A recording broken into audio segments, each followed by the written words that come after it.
Hola hermanos, el día de hoy 23 de septiembre del 2022, viernes de la 25ª semana del tiempo ordinario, solo que el 23 de septiembre es día de San Pío de Pietrelcina, del Padre Pío. Ya les digo que a mí no me gusta decir San Padre Pío, me parece que como redundante, no sé si es como Santa Madre Teresa de Calcuta, no me gusta, prefiero decir de una sola vez. Todo el mundo lo conocía como Padre Pío, todo el mundo lo conoce como Padre Pío, así que por lo tanto le debemos a este. Miren, es un santo, realmente de eso, yo no sé cómo explicarlo, realmente, es que es un caso extraordinario en la historia de la Iglesia. En primer lugar, es el primer sacerdote estigmatizado de la historia, O sea, no había habido nunca antes un sacerdote que hubiese sufrido los estigmas, o sea, no lo había habido. Entonces, alguno dirá, me acuerdo que en una ocasión alguien me dijo, padre, pero ¿y San Francisco? Recuerden que Francisco no fue sacerdote, Francisco fue diácono nada más, pero no fue sacerdote. Entonces él es el primero y hasta donde yo sé, el único en la historia sacerdote que ha sido estigmatizado. Francisco Forgione es su nombre realmente. Él nace un 25 de mayo de 1887 en Pietrelcina, este pueblito ahí en el Benevento. Su papá, don Horacio, María Giuseppina, María Josefa, su mamá, era gente muy humilde, trabajadores, campesinos. Él desde niño quería ser sacerdote, se la pasaba largo rato ahí en la iglesia de su pueblo, en Santa María degli Angeli. Fíjense ustedes, terminará siendo franciscano y la iglesia se llamaba Santa María de los Ángeles. Bueno, quiso ser fraile franciscano desde el momento que encontró a un fraile que se llamaba Camilo, que pasaba por ahí pidiendo limosna, lo conoció y él quiso ser como él. Dicen que a los 5 años, bueno, no lo dicen, lo decía él, a los 5 años, estando ahí en la iglesia, tuvo su primera aparición. ¿Qué quieren que hagamos? Se le apareció el Sagrado Corazón de Jesús.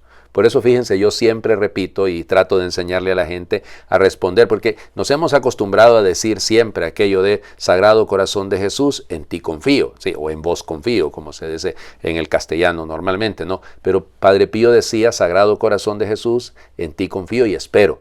Y entonces a mí siempre me encanta y lo enseño así a la gente, Sagrado Corazón de Jesús, en ti confío y espero. En fin, volviendo al asunto, se le aparece el Sagrado Corazón de Jesús, le pone las manos sobre los hombros y le anima a seguir adelante. Luego él cuenta que durante toda su vida tuvo apariciones de la Virgen, hablaba con su ángel de la guarda como quien habla con un amigo, ¿no? Él siempre tuvo esa familiaridad con su ángel de la guarda. Bueno, vamos, aquí es donde entra el detalle. Su papá emigra a Estados Unidos para poder ayudarle a él que pudiese estudiar, porque bueno, en aquel tiempo imagínense ustedes, ¿no? Lo difícil que podía ser. Entonces su papá se va primero a Estados Unidos. En algún lado leí que luego se fue a Jamaica y que luego terminó en Argentina. Lo de Jamaica, déjenmelo ahí como duda, de don Horacio, no sé, don Horacio Mario se llamaba. No lo sabemos. Termina en Argentina y bueno, en 1903 Padre Pío ingresa al convento, lógicamente al noviciado, recibe el hábito y ahí entonces decide cambiarse el nombre en honor a San Pío V, se pone Pío, Fray Pío de Pietrelcina en ese momento. Terminará el noviciado en en 1904, hace ya sus votos temporales, ¿no? Y luego hará sus votos perpetuos en 1907. Será ordenado un 10 de agosto de 1910 y celebrará la primera misa en Pietrelcina. Fíjense un detalle, él se quedó, estuvo exclaustrado, digamos, estuvo fuera del claustro, fuera del convento, los primeros 6 años de su vida. Resulta ser que era muy enfermizo y los frailes le habían pedido que se quedara mejor en su casa, que ahí iba a estar mejor y se iba a curar, y hacía un trabajo extraordinario en medio de la gente, digamos una aldea grande, ¿no? Y bueno, ahí estuvo hasta que, miren, hubo un momento en el que la pasó muy mal, y bueno, espero no tardarme tanto hablando del Padre Pío, pero no porque no quiera, créanme que yo quisiera crecer mucho más en mi devoción al Padre Pío, lo admito. Pues resulta que pues incluso el superior de los capuchinos pidió que fuera exclaustrado, o sea, que quedara allá fuera de la congregación. Y gracias a Dios la congregación de religiosos no lo permitió. Le permitió que siguiera con el permiso de estar en su casa mientras se recuperaba. 3 veces fue llamado durante la Primera Guerra Mundial, durante la Gran Guerra, al ejército, ¿no? Él estuvo ayudando más en el área de medicina, ¿no? Y ahí se cuentan algunas cosas dolorosas que le tocó vivir en medio de los soldados y todo, y se enfermó muchísimo, muchísimo, y entonces lo regresaron de nuevo, y ahí, fíjense, ya para 1918, ya, bueno, en 1916 va por primera vez a San Giovanni Rotondo, que ahí pasará el resto de su vida, no había sido destinado a Foggia originalmente, pero bueno, y luego ya para 1918 pues va a San Giovanni Rotondo. En 1918, en septiembre de 1918, comenzaron los estigmas. A ver, ¿qué es lo que hay que decir de esto? Parece ser que ya desde 1911 él empezó a experimentar un ardor y a ver una mancha roja en la palma de su mano. ¿Ok? Y luego en la parte de abajo de los pies le dolían mucho, le ardían mucho. Pero eso, como les digo, de 1911 a 1918 fueron invisibles. A partir de 1918 ya son visibles y le van a durar 50 años, porque 3 días antes, el 20 de septiembre de 1968, terminaron los estigmas. Cuando cumplió los 50 años de tener los estigmas, insisto, visibles, en ese momento dejó, pues 3 días antes de su muerte, pues dejó de tenerlos. Y luego ya no le quedó sino alguna cicatriz, se dice, no quedó rastro realmente de los estigmas. Y tenía el estigma también del costado, ¿no? Tenía la lanzada, digamos, en el cuerpo del Señor Jesús, la de los pies y la de las manos. Bueno, le tocó muy duro, ¿no? Porque empezó la gente a buscarlo y llegaban donde él, y entonces eso provocó que en Roma se preocupasen. Enviaron, el Papa Pío XI era muy amigo de don Agostino Gemelli, que era franciscano también, era sacerdote y que era un gran psicólogo, ¿no? Piensen, el Gemelli, el hospital que está en Roma, lleva el nombre por él, ¿no? Él funda también la Universidad Católica en Milán. En fin, era un gran estudioso, y entonces llegó. Dicen, ahí yo he encontrado 2 versiones distintas, ¿verdad? Una que dicen que sí se entrevistó con Padre Pío, otra dice que ni siquiera le vio los estigmas y dio la opinión de que era pura cuestión neurótica. Bueno, ahí miren, habrá cualquier cantidad de cosas. Llegará un punto en el que a Padre Pío incluso lo van al Santo Oficio, lo que era la Inquisición, el Santo Oficio, ahora la Congregación para la Doctrina de la Fe, pues toma la decisión de que no tenga contacto con la gente. Y a partir de 1923, durante 10 años hasta 1933, Padre Pío estuvo encerrado completamente, sin comunicación, ni siquiera epistolar, no le permitían ni siquiera mandar cartas, completamente aislado, le permitían celebrar misa con 2 frailes y eso era todo, nada más, 10 años en oración, encerrado en una celda, en su celda, ¿no? Como dicen los franciscanos. Bueno, en 1940 él decide hacer la casa de alivio del sufrimiento, ¿no? De Sollievo de la Sofferenza, ahí en San Giovanni Rotondo, su gran obra en la tierra, como diría él, y para allá en 1956 es bendecido el proyecto, no se inaugura el proyecto. Miren, ahí hay un montón de situaciones porque se le acusó de todo a Padre Pío, ¿no? Porque todo el dinero que recibía, la izquierda en Italia se aprovechó de acusarlo, el fraile más rico del mundo, decían que era. Y bueno, al final el Padre Pío entonces decidió mejor quitarse esa responsabilidad y encargársela a otro, y bueno, ahí por lo menos, miren, lo acusaron de todo, hasta que tenía relaciones con mujeres, con sus hijas más queridas, las más cercanas, hasta le grabaron los besos. Fíjense, es cierto, le grabaron los besos y era muerto de la risa porque cuando ya le hicieron las preguntas, resulta ser que efectivamente lo besaban, pero le besaban los estigmas. Entonces era el deseo de besar las llagas de Cristo. Y entonces sí, gran confesor. Se cuenta que el Papa San Juan Pablo II en el 48 se confesó con él. Dicen, pero nunca se confirmó, San Juan Pablo II nunca dijo nada, ¿no? De que el Padre Pío le había dicho que iba a llegar a ser Papa. Lo que sí sabemos es que en el 62 el Papa le escribió, en ese momento el arzobispo de Cracovia le escribió pidiendo oración por una amiga que estaba muy enferma con un cáncer terminal, digámoslo, y se curó. Y el Padre Pío, eso sí es cierto, les pidió que guardaran esa carta porque esa carta al final iba a ser muy importante. Bueno, ya me hablé, oigan, yo creo que muy pocas veces he hablado casi 10 minutos de un santo, oigan, y ahorita he hablado 10 minutos prácticamente de él.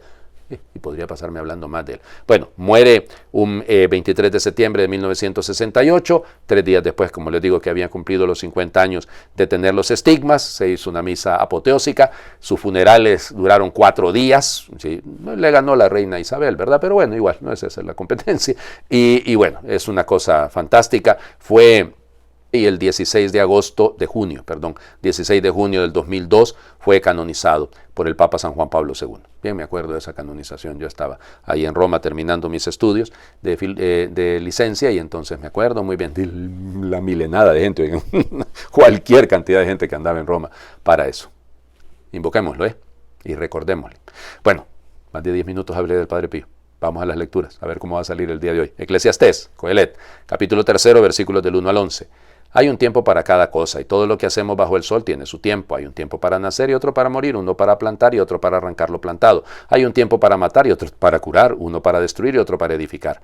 Hay un tiempo para llorar y otro para reír, uno para gemir y otro para bailar. Hay un tiempo para lanzar piedras y otro para recogerlas, uno para abrazarse y otro para separarse. Hay un tiempo para ganar y otro para perder, uno para retener y otro para desechar. Hay un tiempo para rasgar y otro para coser, uno para callar y otro para hablar. Hay un tiempo para amar y otro para odiar, uno para hacer la guerra y otro para hacer la paz. ¿Qué provecho saca el que se afana en su trabajo? He observado todas las tareas que Dios ha encomendado a los hombres para que en ellas se ocupen. Todo lo ha hecho Dios a su debido tiempo y le ha dado el mundo al hombre para que reflexione sobre él. Pero el hombre no puede abarcar las obras de Dios desde el principio hasta el fin. Palabra de Dios. Te alabamos, Señor. 3 palabritas rápidas, evidentemente, perdón, que el día de hoy me he tardado, pues no me he tardado, he disfrutado de hablar del Padre Pío. Miren, resulta que hay un tiempo para, esto también nos ubica, ¿no? Nos da el sentido de no desesperar. Las personas que somos un poco más nerviosas, más angustiadas, no sé cómo llamarle, sufrimos mucho con eso, ¿no? Porque queremos las cosas muy a la carrera, las queremos todas al mismo tiempo. Y para todo hay tiempo. Es decir, y sobre todo aprender a disfrutar del tiempo y a vivir cada ocasión como una oportunidad para alabar a Dios. Segundo, por eso, ¿de qué provecho saca el hombre con tanto afán? O sea, nada, el Dios lo que ha hecho, y tercero, me encanta a mí esto, ha colocado al hombre en el mundo para que reflexione. Fíjense qué interesante, ¿no? Porque esta mentalidad a veces se nos pierde. Piensen en el tema del cambio climático, por ejemplo. ¿Cuánto tenemos que aprender de la naturaleza? ¿Cuánto tenemos que convertirnos en bien de la naturaleza? Y esto es fundamental, ¿no? Porque ahí está, el hombre no puede abarcar todo, solamente Dios. Vamos, el Evangelio, perdón. Y este Evangelio, Dios mío, tan importantísimo, ¿no? Marca una pauta total. En Mateo sería la mitad del Evangelio. Aquí, pues no es la mitad del Evangelio, pero sí en el camino de Jesús a Jerusalén es fundamental. Lucas, capítulo 9, versículos del 18 al 22. Un día en que Jesús, acompañado de sus discípulos, había ido a un lugar solitario para orar, les preguntó: ¿quién dice la gente que soy yo? Ellos contestaron: unos dicen que eres Juan el Bautista, otros que Elías y otros que alguno de los antiguos profetas que ha resucitado. Él les dijo: ¿y ustedes? ¿Quién dicen que soy yo? Respondió Pedro: el Mesías de Dios. Entonces Jesús les ordenó severamente que no lo dijeran a nadie. Después les dijo: es necesario que el Hijo del Hombre sufra mucho, que sea rechazado por los ancianos, los sumos sacerdotes y los escribas, que sea entregado a la muerte y que resucite al tercer día. Palabra del Señor. Gloria a ti, Señor Jesús. El primer anuncio de la pasión, seguido de la primera declaración pública de uno de los apóstoles, señalando a Jesús como el Mesías. Pero producto de una pregunta. Nos sigue preguntando el Señor: ¿quién soy yo para ti? ¿Quién soy yo? O sea, ¿quién crees que soy yo?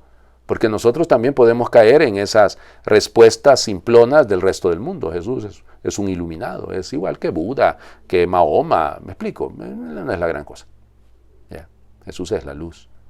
Jesús es nuestra vida. Jesús es el Mesías, la verdad, el camino, la vida, el pan de vida, el buen pastor. Bueno, tantas cosas, ¿no? Pero el tema ahí es, y creo que es lo que me hace pensar el día de hoy por ustedes y por mí, esa respuesta debe ser personal.